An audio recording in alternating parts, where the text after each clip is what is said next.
मुरुड ग्रामपंचायत कचरा व्यवस्थापनावर लाखो रुपये खर्च करत आहे. तो खर्च मात्र कागदोपत्री आहे. शासनानं लाखो रुपये, कोट्यावधी रुपयाचा निधी देऊन जे कचरा गाड्या ग्रामपंचायतला दिलेल्या आहेत ते चालकाभावी धूळ खात पडलेले आहेत.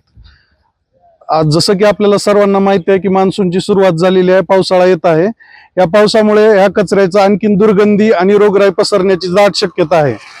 जर पुढील काही दिवसात ग्रामपंचायतने जर ह्या विषयाकडे गंभीर लक्ष दिलं नाही तर आम्ही गावकऱ्याच्या वतीने तीव्र आंदोलन करू आणि हा कचरा ग्रामपंचायतच्या दारात नेऊन टाकू.